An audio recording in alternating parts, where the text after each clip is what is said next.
Eu quero imensamente agradecer o convite. Deixa eu só dar uma organizada aqui, que eu sou uma pessoa assim meio sistemática. Vamos lá. Organizar aqui os meus esboços.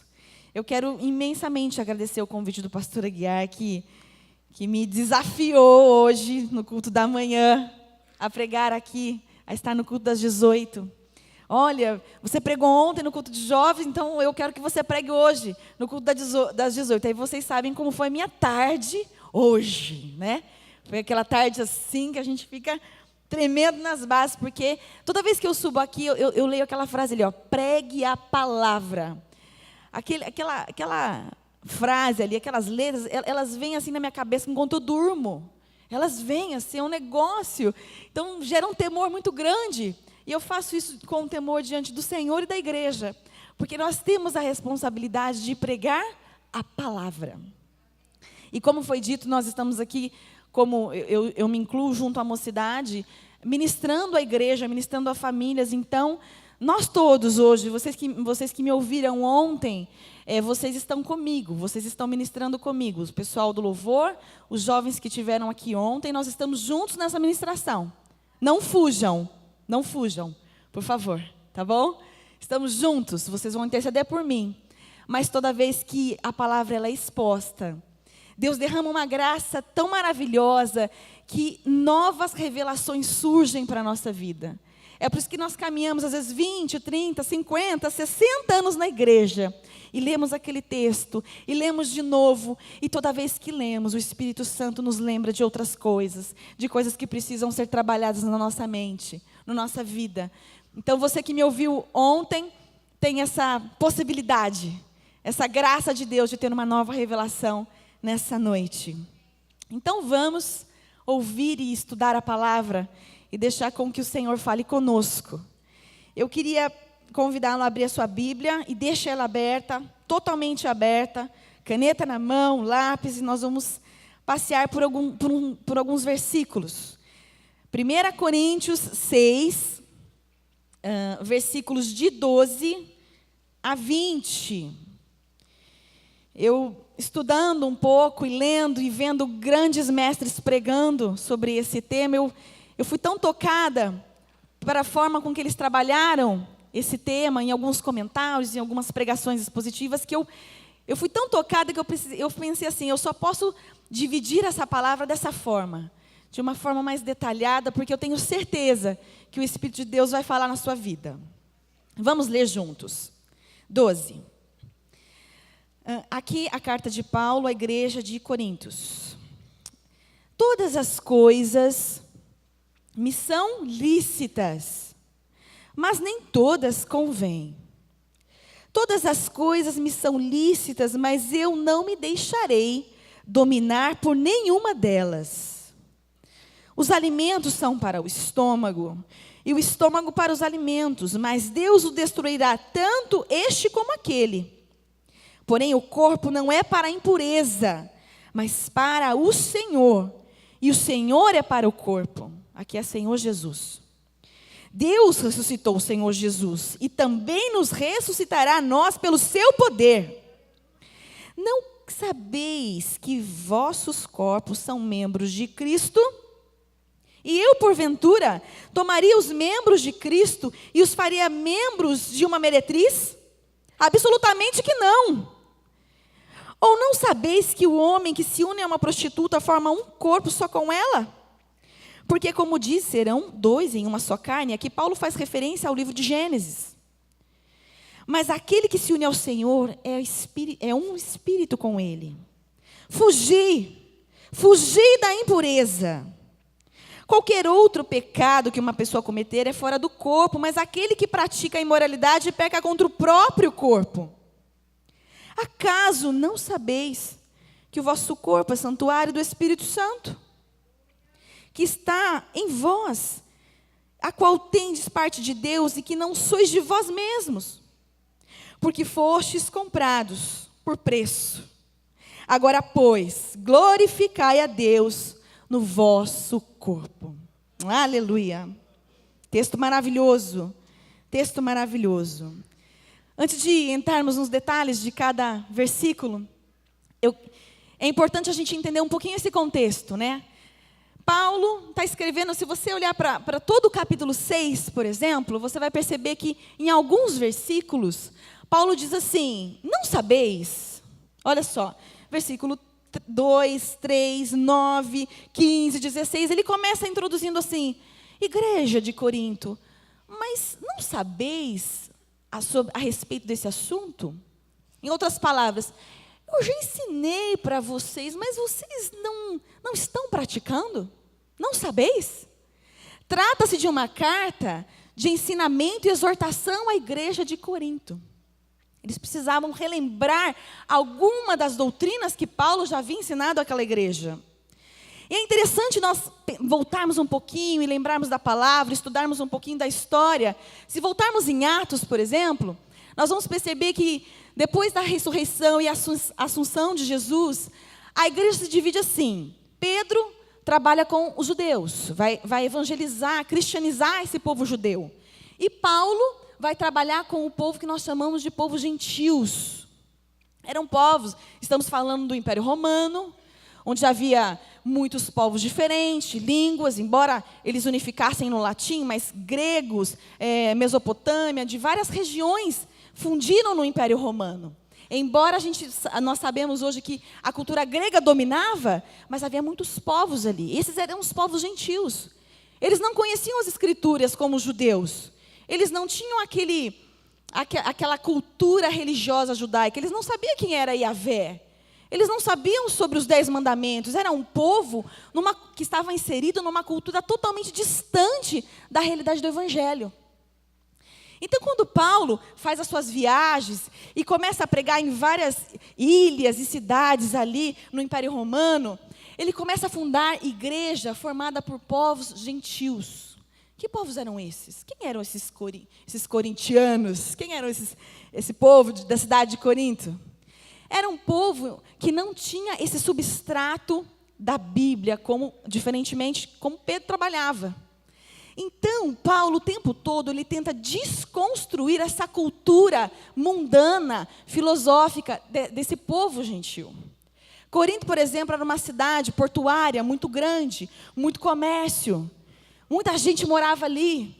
E também diz, a arqueologia hoje sabe comprovar que havia naquele lugar, era um centro religioso daquele povo. Ali havia vários templos da deusa Afrodite, a deusa do amor. E lá em Corinto, por exemplo, eles celebravam esses festivais através de uma prostituição sacerdotal. As mulheres sacerdotisas deitavam com seus adoradores numa forma de adoração à deusa. Era essa cultura que esse povo gentil estava acostumado. Era dessa cultura que a igreja de Coríntios havia saído. Uma cultura decadente, imoral. Uma cultura mergulhada na filosofia dos gregos, que diz o seguinte: nós chamamos de uma filosofia hedonista. É o prazer pelo prazer. Eles não tinham noção de que havia um Deus eterno e que esse Deus eterno nos daria uma eternidade. Eles não tinham esses conceitos. Então, para eles, era o aqui e o agora. Comemos e bebamos porque morreremos. Eles não tinham esses valores. Então, Paulo tenta o tempo todo, nas suas cartas, desconstruir esses valores mundanos dessa cultura grega, desses povos gentios. É o que Paulo tenta fazer nessa carta.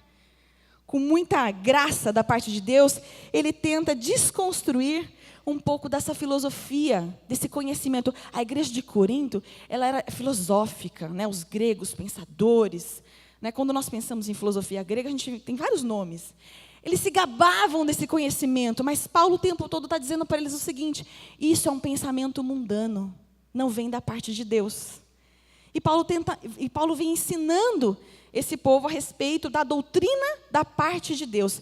Então vejam, meus irmãos, o quanto era difícil trabalhar com esse povo, porque eles estavam imersos numa cultura extremamente difícil, extremamente difícil.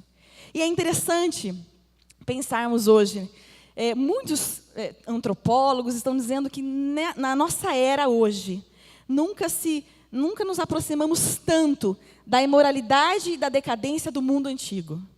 Quando eu estava lendo, estudando isso, eu estava pensando, nossa, como a nossa geração, ela está se voltando a essas práticas, de uma forma assim, tudo me é lícito. Tudo me é lícito. Então, Paulo, o que Paulo faz nesses versículos que a gente acabou de ler?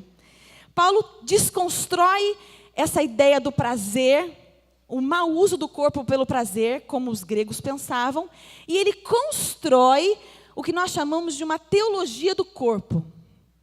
Ele vai definir para a igreja de Corinto e também define para nós hoje um conceito correto do uso do corpo.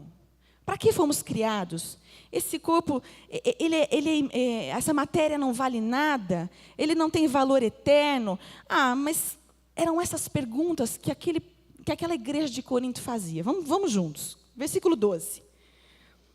Todas as coisas me são lícitas. Gente, essa frase era a máxima da igreja de Corinto, que se gabava da sua filosofia e do seu conhecimento. Olha, Paulo, todas as coisas estão aí para nós desfrutarmos. E o que Paulo diz? Se você vê na sua Bíblia, tem uma vírgula e uma letrinha. Isso significa que Paulo está vindo com uma adversativa, mas nem todas me convêm. Paulo está corrigindo. Vocês dizem que tudo é lícito, mas eu digo para vocês que nem tudo nos convém. É isso que Paulo está dizendo aqui para a igreja. Vocês dizem que todas as coisas são lícitas, mas eu não me deixarei dominar por nenhuma delas. Nesse primeiro versículo, Paulo está simplesmente quebrando o conceito de libertinagem que aquela igreja tinha. Aquela igreja achava que quanto mais livre, mais eles pudessem desfrutar de todos os tipos de prazeres, eles encontrariam felicidade. Mas Paulo está dizendo o seguinte: não é libertinagem, mas é liberdade. E ele trabalha aqui o conceito da liberdade do crente, a liberdade cristã. É a possibilidade de não se deixar dominar por nenhuma outra coisa. É a possibilidade de você ter o controle e o domínio e a possibilidade de escolha diante do prazer. Paulo desconstrói essa ideia dessa igreja. No 13, eles continuam argumentando. Eles dizem assim, os coríntios. Paulo, veja bem, Paulo, os alimentos são para o estômago. E o estômago para os alimentos. Aí Paulo entra e diz o seguinte: mas Deus destruirá tanto um quanto o outro. O que eles estavam querendo dizer? Paulo, o que eles estavam querendo falar para Paulo? Paulo, a gente não sente fome? Nós vamos falar e fazemos o quê?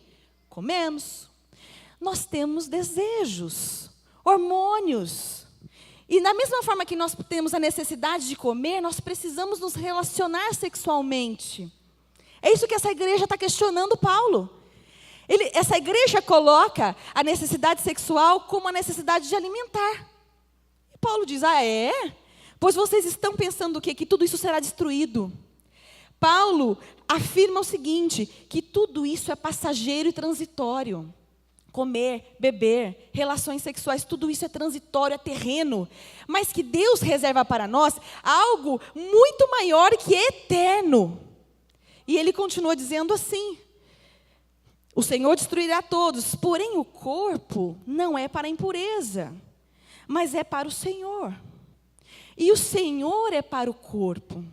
Aqui Paulo, de uma forma maravilhosa, diz assim àquela igreja que estava questionando os valores eternos: meus irmãos, um dia o nosso Senhor, o nosso Deus, Ele encarnou, Ele se fez homem através de um corpo. O corpo é para o Senhor. E nós nos comunicamos e adoramos esse Deus através do nosso corpo. Assim o nosso corpo é para o Senhor. Aqui Paulo traz a visão correta do propósito pelo qual nós fomos criados.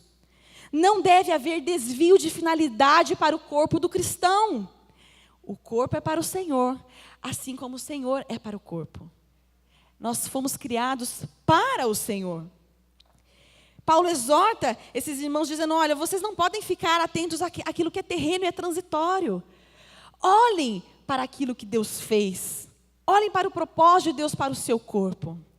No versículo 14, ele diz assim, ora, parece que é um versículo curto, mas na verdade é um versículo que se abre para um capítulo todo. Ora, Deus também que ressuscitou o Senhor Jesus, nos ressuscitará a nós pelo seu poder. Aqui, Paulo trabalha algo maravilhoso, que é a ressurreição dos santos, nós. O dia que todos nós formos ressuscitados com o Senhor, a morte, por fim, será tragada. Parece um versículo muito simples, mas na verdade Paulo pontua. E no capítulo 15, lá na sua casa, você pode estudar, você vai ver que tem um capítulo todo que Paulo destaca a respeito da ressurreição. Paulo trabalha a ressurreição de uma forma maravilhosa, é uma teologia do Antigo Testamento. No Antigo Testamento se falava, porque os santos ressuscitarão. Mas aí o que nós vemos? No Novo Testamento, essa ressurreição concretizada na pessoa do Senhor Jesus. Quando Jesus, se você voltar ao livro de João, quando Jesus está no corpo glorificado, ele diz assim para os seus discípulos, os discípulos querem ver as marcas daquele corpo. Olha, eu só vou acreditar se eu ver as marcas. E aí Jesus diz para Tomé, veja as minhas marcas. Aquele modelo do corpo glorificado de Jesus, é isso que Paulo está dizendo. O Senhor nos ressuscitará como ressuscitou a Jesus. O Senhor Jesus carregava marcas no seu corpo, mesmo no seu corpo glorificado. É um convite para nós, cristãos, carregarmos no nosso corpo as próprias marcas de Cristo. Esse corpo precisa contar uma história, a história que marca a sua vida, as marcas de Cristo. É um convite glorioso de que não é só o corpo terreno, mas que desse corpo seremos glorificados. Se você lê em Coríntios 15, Paulo compara o corpo terreno com uma semente. Uma semente que é plantada e que será brotada no corpo glorificado. Dá essa ideia de continuidade. Esse corpo aqui é um substrato para aquilo que o Senhor fará no corpo glorioso. É por isso que para Deus, o corpo do crente é algo muito sério.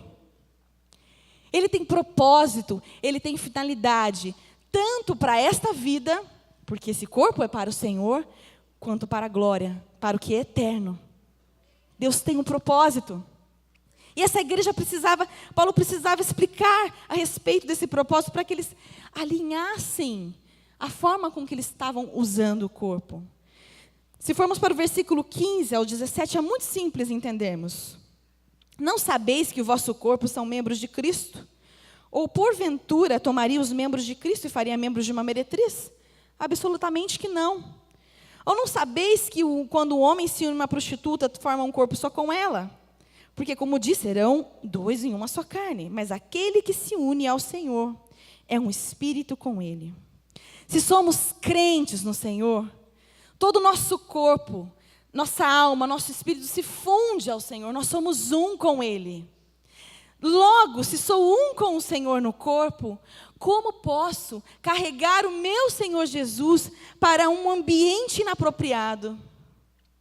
Como posso eu, no meu corpo, carregar o meu Senhor Jesus para uma relação ilícita? É muito claro o que Paulo está dizendo nesses versículos. É muito claro. Em seguida ele diz no 18, fugir da impureza.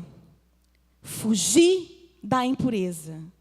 Qualquer outro pecado que uma pessoa cometer é fora do corpo, mas aquele que pratica a imoralidade peca contra o próprio corpo. Paulo trabalha esse assunto da imoralidade sexual porque ele é muito grave.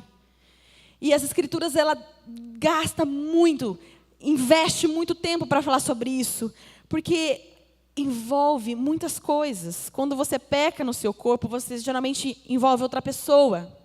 Isso tem vários resultados. Pode ser uma gravidez indesejada.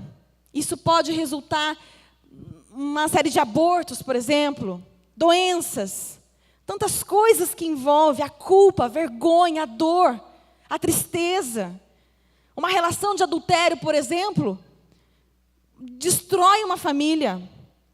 Pode comprometer todo o futuro dos filhos. destrói uma casa. Por isso que Paulo diz o seguinte: fugir da impureza. Porque o resultado disso é catastrófico, é desastroso. É desastroso. Fuja, não é resista. Resistir ao diabo. Mas nessa situação, fuja. No 19, acaso não sabeis que o vosso corpo é santuário do Espírito Santo, que está em vós, o qual tendes parte de Deus e que não sois de vós mesmo? Nesse versículo, Paulo, quando diz templo, ele não está fazendo referência a construções, por exemplo, assim, o Templo de Salomão. Mas ele está dizendo que nós somos o Santo dos Santos, aquele lugar onde só o sacerdote entrava. Que nós somos morada do Deus Altíssimo. Que nós somos lugar de culto e adoração, habitação do Espírito de Deus. Está trazendo ao nosso corpo lugar de intimidade com o Senhor. Lugar de habitação. O corpo do cristão é um culto, é uma adoração. Se nós tivermos a clara e a consciência do propósito pelo qual esse corpo foi criado, vai ficar melhor de nós entendermos da forma com que nós não podemos usá-lo. Ele é sagrado, ele tem um valor sagrado para o Senhor. Porque fostes comprado por preço. Nós cantamos aqui, né? Eu nunca... Como é que é mesmo? Eu e o Bruno hoje, hein? Eu nunca saberei o preço. Nunca. Nunca. Porque fostes comprado por preço.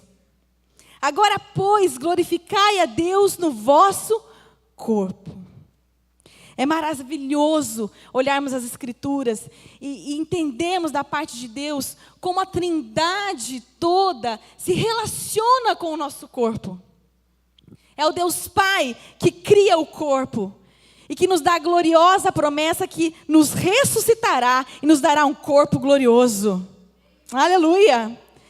É maravilhoso ver como o Filho, o nosso Senhor Jesus Cristo, nos comprou naquela cruz e pagou um alto preço. É glorioso ver como o próprio Deus deseja habitar em nós. O Espírito Santo vem e habita dentro de nós. Olha que maravilhoso. Está tudo isso aqui escrito do texto. Está tudo isso. Fomos criados por Deus, comprados por Cristo e habitados pelo Espírito do Senhor. Agora, pois, glorificai a Deus no vosso corpo. Maravilhoso. Nós temos um corpo maravilhoso, para um propósito maravilhoso, glorioso. Não para a impureza, mas para a glória do Senhor. Me lembro de quando Paulo diz assim aos Romanos: rogo-vos, pois, irmãos, pelas misericórdias de Deus, que apresentei os vossos corpos como sacrifício vivo, santo e agradável a Deus, que é o vosso culto racional. E não vos conformeis com este século, mas transformai-vos pela renovação da vossa mente, para que experimenteis qual seja a boa, agradável e perfeita vontade de Deus. Amados, Deus tem propósitos maravilhosos para a sua igreja, para as famílias da igreja, para os jovens da igreja, os adolescentes. Nós precisamos entender que os nossos corpos não podem se conformar com o pensamento do presente século. Nós não podemos andar como o mundo nos deseja. Nós não podemos pensar dessa forma. Nós precisamos nos atrelar à palavra e não nos conformarmos. Há grandes desafios para a igreja hoje, assim como Paulo desafiava aqui a igreja de Corinto. Mas parafraseando um pouco Paulo, não sabeis que o vosso corpo é santo? Não sabeis? Não sabeis que sois templo do Espírito? Não sabeis que o uso de drogas, lícitas ou ilícitas, podem causar a destruição do vosso corpo, seja longo, médio, curto prazo. Nós podemos ver que inúmeras famílias, você provavelmente conhece uma, foi dilacerada pelas drogas que entraram através de um filho, de um jovem, e destruíram toda uma família, todo um sonho de uma família. Não sabeis? Por que brincamos com isso? Por que não levamos tão a sério isso? Não sabeis que é destrutivo? Eu me lembro que eu estava vendo um documentário e aquele homem não tem muita sabedoria da parte de Deus, mas foi tão interessante ele falar sobre isso no documentário, quando Paulo Coelho disse que ele estava no momento da sua juventude em Nova York, não me lembro, num apartamento, ele estava tendo uma overdose muito grande, e naquele momento ele percebeu que a busca da liberdade dele o escravizava. Ele disse assim: eu preciso parar com isso, porque isso está totalmente me dominando, eu não tenho mais poder sobre isso. Ele, aquele homem que nem conhece o Senhor Jesus, percebeu que estava sendo totalmente escravizado por aquele vício. Não sabeis? Não sabeis, minhas irmãs e meus irmãos, que os vossos corpos não são para a sensualidade, mas para resplandecer a glória de Deus? Não sabeis que a forma com que nós vestimos, ou a forma com que nós andamos, ou a forma com que nós nos portamos, pode causar certos pensamentos destrutivos? Longe de vós toda sensualidade. Isso é perigoso, pensamentos perigosos. Guardar os vossos pensamentos, tudo que é bom, tudo que é puro, isso ocupe o vosso pensamento. O Senhor Jesus, quando diz que se você olhar e imaginar, já pecou, já adulterou, o Senhor leva a nossa mente, a responsabilidade sobre os nossos pensamentos, em última consequência. Nós somos responsáveis por cuidar da nossa mente, por zelar pelos nossos pensamentos. Não sabeis que deve estar longe de vós toda sensualidade?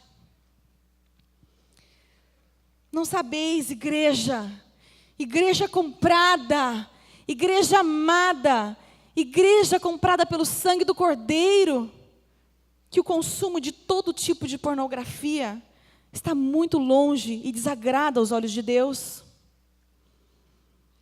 E amados, aqui eu falo com muita dor no coração, porque nós estamos sendo bombardeados por tudo isso. Se nós vemos como nos relacionamos em redes sociais, tudo está linkado. Se você, de repente, está fazendo uma pesquisa sobre aniversário da sua filha, Mickey Mouse, você vai receber a semana inteira sobre o Mickey Mouse, sobre a Minnie, sobre o balão vermelho. Você vai ser bombardeado por aquela pesquisa. Agora, se de repente você estiver fazendo outro tipo de pesquisa na internet, você também vai ser bombardeado por isso. Não sabeis que esse tipo de indústria vai te destruir, vai te corromper, vai destruir a sua família? Eu me lembro de um testemunho muito bonito daquele cantor famoso, o Kirk.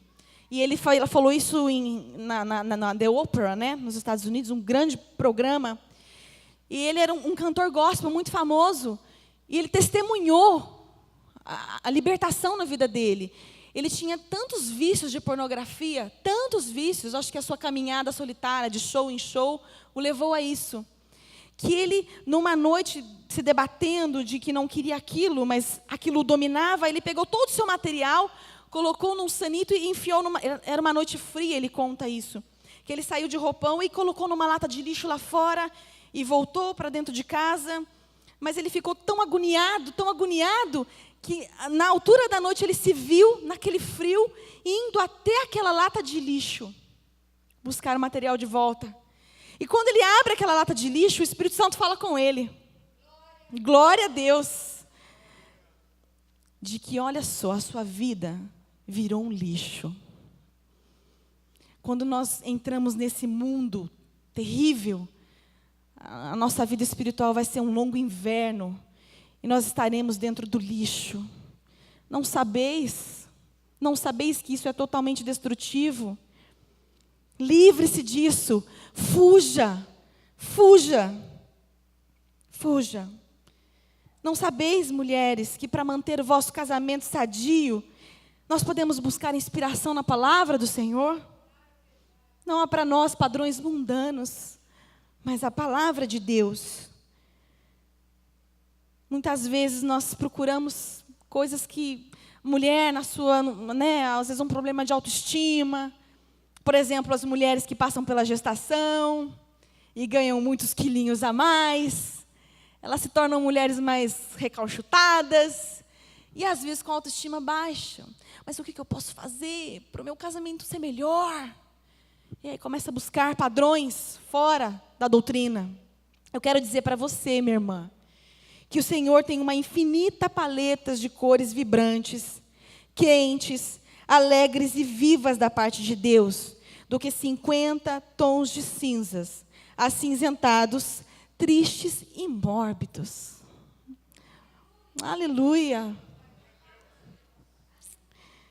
Fuja. Fuja desse mundo. Fuja desses padrões mundanos. Inspire-se no propósito do corpo que o Senhor tem para nós. Amados, fuja. Se for necessário, converse com a tua esposa. Peça a ela ajuda nessa área. Precisamos abrir o diálogo em casa. Não podemos esconder essa fraqueza do nosso cônjuge, por exemplo.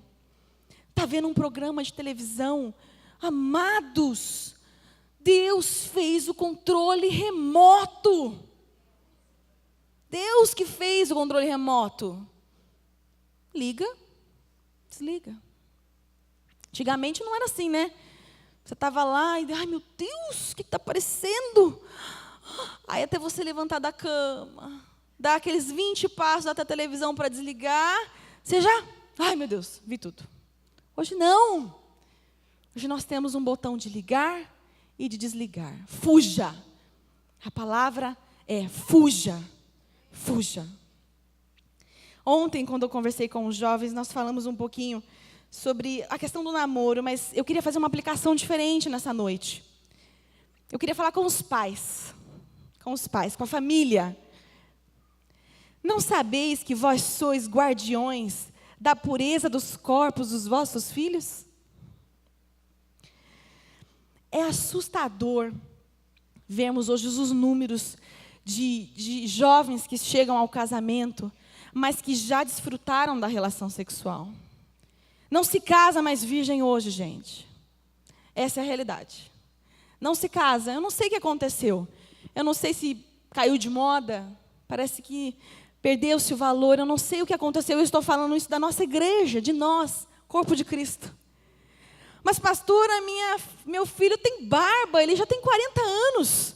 Como é que pode isso? Ele tem que chegar no casamento com barbas e virgem. Ele tem que chegar no casamento com barbas e virgens, porque é esse o padrão que a palavra nos propõe. O sexo não é para o namoro, não é para o noivado, mas é para o casamento. É para o casamento. E existe aqui um papel fundamental dos pais. Vocês, pais, precisam se levantar e comunicar-se abertamente, rasgar o verbo. Porque é o seguinte, meus irmãos, o seu filho está a um clique de toda coisa deformada. É um clique. Nós enchemos nossos filhos de tecnologia, celular, iPad, iPhone, 3G, 4G, 5G. Amados, nós precisamos nos comunicar com o nosso filho, porque dialogando claramente, abertamente, a gente vai conseguir cercá-los. Vocês são guardiões da pureza dos seus filhos. Você tem que fazer o que a palavra nos ensina, é ensinar, inculcar na mente dos seus filhos. Meus pais tiveram um grande papel na minha vida, na minha caminhada no namoro. Porque um filho consegue chegar a um casamento da forma com que a palavra nos propõe, se tiver o apoio dos pais. Cerque o seu filho, liga para ele. Amados, não dá. Nós, igrejas, estamos permitindo algumas coisas. Como que pode um casal de namorados viajar sozinho? Não vai dar. Não sabeis? Não sabeis que não vai dar certo isso? Não pode. Cerca o seu filho de orientação. Filha, filho, honra o Senhor com teu corpo. Você vai conseguir, nós estamos juntos, eu vou orar com você. Não faça isso, filho. Não crie esse ambiente. Oriente o seu filho. Porque provavelmente, se você não orientar, ele será deformado pelos valores do mundo. Deformado. E aqui eu digo assim aos pais: não fujam.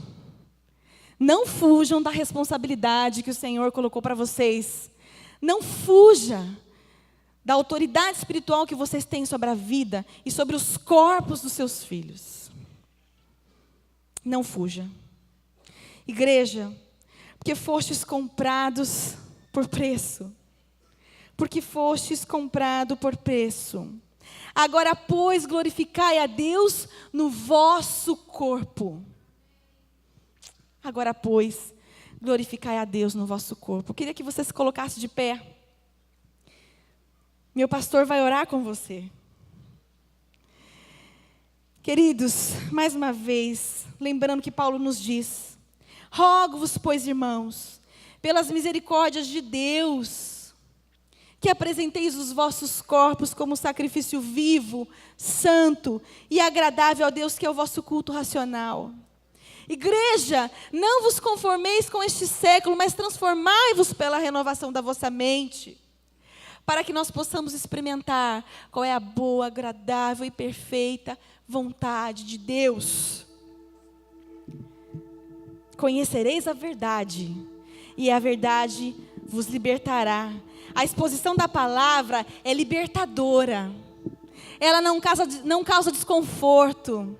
Ela não causa vergonha.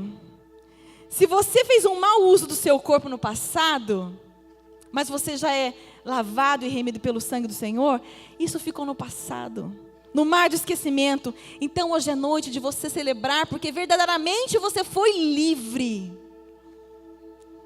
Mas se há algo que a palavra tocou no seu coração, que precisa ser colocado no lugar, Deus vai falar com você. E nós vamos orar com você. Porque eu tenho certeza que o desejo da igreja do Senhor, comprada pelo sangue, é amar o Senhor, o nosso Deus, com todo o nosso coração, com toda a nossa alma, com toda a nossa força, com todo o nosso entendimento. Essa é a igreja comprada. Porque fostes comprados por preço. Porque fostes comprado por preço. Agora, pois, glorificai a Deus no vosso corpo. Agora, pois, glorificai a Deus com o vosso corpo, com tudo que você é e que um dia você virá a ser. Aleluia.